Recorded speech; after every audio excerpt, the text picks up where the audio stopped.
नमस्कार, मैं विजय शुक्ल। हम आपको दिखा रहे हैं एक ऐसी रिपोर्ट जो सिर्फ हिमाचल ही नहीं पूरे देश की आत्मा को झकझोरती है। ये कोई साधारण विरोध नहीं, ये एक चेतावनी है। चेतावनी उस विकास मॉडल के खिलाफ जिसमें ना तो पर्यावरण की परवाह है, ना आजीविका की चिंता और ना देश की सुरक्षा की शर्म। ये कहानी है बिलासपुर मनाली लेह रेल परियोजना की, एक ऐतिहासिक कड़ी, एक रणनीतिक मिशन जिसे लेकर सवाल खड़े हो रहे हैं। और वो सवाल है, क्या इस परियोजना की आड़ में भारत की सीमाएं असुरक्षित हो रही हैं? क्या देश की जमीन का रणनीतिक डेटा तुर्की जैसे भारत विरोधी सोच रखने वाली कंपनियों के हाथों में सौंपा जा रहा है? राष्ट्रीय सुरक्षा हित में जो ये रेलवे सर्वे हुआ है वो हमारे दुश्मन देश पाकिस्तान के दोस्त देश तुर्की ने किया है। हमारा सीधा ये है कि इस प्रोजेक्ट तुर्की के द्वारा सर्वे किए इस प्रोजेक्ट को बिल्कुल कैंसिल किया जाए, क्योंकि जिस देश की इस कंपनी ने सर्वे किया वो हमारे देश की सारी सुरक्षा की जो सिक्रेसी है वो दुश्मन देश को देगी कि कहाँ पर रेलवे ब्रिज बन रहे हैं, कहाँ पर टाउन आ रहे हैं, कहाँ पर टनलिंग आएगी। उस सीधी सिक्रेसी वो हमारे दुश्मन देश को देगी। साथ में जिस तरह का इन्होंने सर्वे किया उसमें हमारा बागवानी, हमारी पर्यटन और साथ में हमारा पर्यावरण सीधा प्रभावित हो रहा है। और मैं इसी को ध्यान में रखते हुए हम जो मांग करते हैं केंद्र सरकार से कि इस तुर्की सरकार के सर्वे को जल्दी से जल्दी कैंसिल किया जाए। किसानी और बागवानी ऊपर कितना फर्क पड़ेगा? क्योंकि मनाली जो है कुल्लू मनाली की बात करें, पर्यटन बहुल क्षेत्र है और सारे किसान बागवान जो है यहाँ की आर्थिक मूल स्रोत है। जिस तरह का ये सर्वे किया गया है, क्योंकि बिल्कुल बागवानों के बीचों बीच से किया गया है, जिससे बहुत से किसान जो है वो भूमिहीन हो जाएंगे। क्योंकि इससे पहले भी एनएचआई ने पहले ही बहुत सी जमीनें हमारी ली है और साथ में बहुत ही कम मुआवजा मिलेगा। आज की डेट में तो अगर आप जमीन पूछेंगे तो बहुत 20 लाख रुपये 25 लाख रुपये बीस हुआ, जब आप औसत वैल्यू पर जाएंगे तो 50,000 की जगह 2 लाख रुपये बीस हुआ है।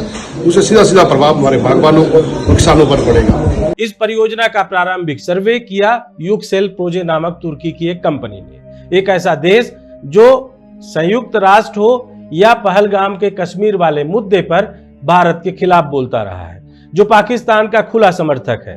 पहलगाम के बाद ऑपरेशन सिंदूर की कार्रवाई में इसने पाकिस्तान में अपना कार्गो विमान उतारकर यह साबित कर दिया है और इसीलिए इसके बायकॉट की पूरी कवायद भारत कर रहा है।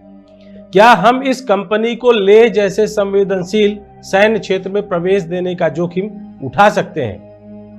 पर्यावरणविद चिल्ला रहे हैं, 1 लाख से अधिक पेड़ों पर खतरा है। बागवानी विशेषज्ञ चेतावनी दे रहे हैं, भारत के सबसे बड़े सेब उत्पादन क्षेत्र को नष्ट किया जा रहा है। पर्यटन कारोबारी रो रहे हैं, कुल्लू मनाली की सुंदरता अब कंपन और मशीनों के नीचे दबाई जाएगी। लेकिन सरकार अब तक मौन है। स्थानीय पंचायतों ने विरोध दर्ज किया है। पूर्व प्रधान, वकील, सामाजिक कार्यकर्ता सभी ने एक स्वर में चेताया है कि अगर ये परियोजना ऐसे ही चली तो हिमाचल का पर्यावरणीय और आर्थिक संतुलन बिगड़ जाएगा, बिखर जाएगा। और उससे भी बड़ा खतरा है, हमारे दुश्मनों को हमारे भूभाग का पूरा नक्शा मिल जाएगा। या यूं कहें कि हमारी सरकारों ने हमारे दुश्मन देश तुर्की को अपने भूभाग का नक्शा देने की पूरी कवायद कर दी है। आज हम तुर्की को दुश्मन देश की संज्ञा दे रहे हैं, देना भी चाहिए। सिर्फ बायकॉट के नारे से नहीं चलेगा, इस तरीके की परियोजनाओं से उनको उखाड़ फेंकने की पूरी कवायद के साथ ये पता चलेगा कि हम वाकई बायकॉट तुर्की कर रहे हैं। यह कोई इवेंट नहीं है, यह कोई ड्रामा नहीं है, यह कोई सेंसेशनल मामला नहीं है। यह मामला देश की सुरक्षा से जुड़ा हुआ है। पहलगाम की रेकी से लेकर सारे अलग अलग मामले कहीं न कहीं इसी तरीके की कंपनियों के द्वारा जुटाए गए डेटा और उससे सार्वजनिक तरीके से पूरी जानकारियों का फायदा उठाने का काम आतंकियों के हाथ लगने का हुआ था। ऐसा हम नहीं, अलग अलग मीडिया रिपोर्ट्स और लोगों की सोशल मीडिया प्लेटफॉर्म से आप देख सकते हैं।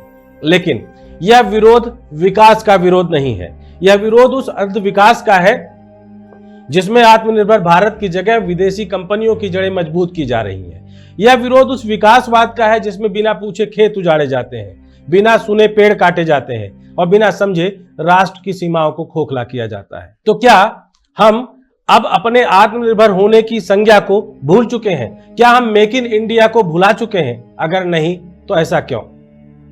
आज हिमाचल पूछ रहा है, प्रधानमंत्री मोदी जी, क्या हम मेक इन इंडिया के नाम पर मैप आउट इंडिया करने जा रहे हैं? क्या आत्मनिर्भर भारत के नारे में विदेशी कंपनियों के लिए छेद छोड़ दिए जाएंगे? मुख्यमंत्री सुखविंदर सुक्खू जी, क्या आप अपने ही प्रदेश की जमीन को तुर्की की कंपनियों के हवाले करने देंगे? जेपी नड्डा जी, जो यहाँ के राज्यसभा सांसद हैं और केंद्र में मंत्री हैं, क्या हिमाचल के बेटे होते हुए आप हिमाचल की आवाज को अनसुनी कर देंगे?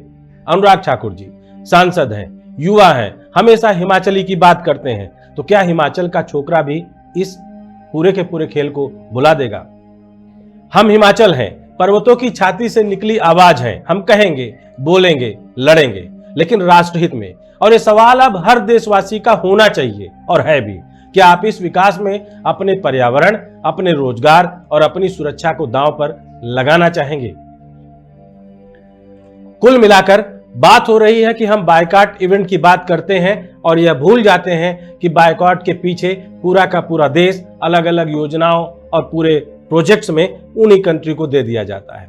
आज पहलगाम के बाद ऑपरेशन सिंदूर के समय जब हमारी सेनाएं ऑपरेशन सिंदूर के तहत आतंकी ठिकानों की तबाही कर रही थी, तब पाकिस्तान में एक जहाज उतरता है और उस जहाज ने हमारी सोच को शायद झकझोरने का काम किया था, क्योंकि वही देश टर्की था जहां जब भूकंप आया तो सबसे पहले हमारे देश के प्रधानमंत्री ने आगे बढ़कर उनकी मदद की थी।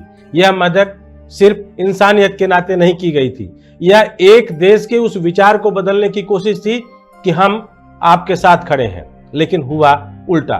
वही देश जिसकी हमने मदद की थी, उसने हमारे ही दुश्मन देश पाकिस्तान के पास जाकर सामान उतारकर यह बता दिया कि यह सब पूरे के पूरे ढकोसले की अपनी दुनिया जीते हैं। इनके मन में, विचार में भारत को महाशक्ति के रूप में देखने की सोच नहीं है। यह कभी भी विश्व गुरु बनते हुए भारत के लिए आगे रेड कारपेट बिछाने वाले देशों में शुमार नहीं होंगे। हिमाचल की यह आवाज अगर आपको समझ में आए तो आपको सोचने समझने की जरूरत है कि क्या हमारे भारत देश में स्वदेशी कंपनियों में, हमारी अपनी टेक्नोलॉजी में वो महारत हासिल नहीं है कि हम अपने जमीन की मैपिंग खुद कर सकें? क्या हम अपने प्रोजेक्ट की पूरी डिटेल ऐसी कंपनियों के साथ साझा करके हिमाचल की अपनी अस्मिता को और हिमाचल के अस्तित्व को खतरे में नहीं डाल रहे हैं? ये थी हमारी विशेष रिपोर्ट। अगर आप भी चाहते हैं कि यह विकास राष्ट्रहित और जनहित में हो तो इस आवाज को साझा करें, उठाएं और सरकार तक पहुंचाएं। जय हिंद, जय हिमाचल।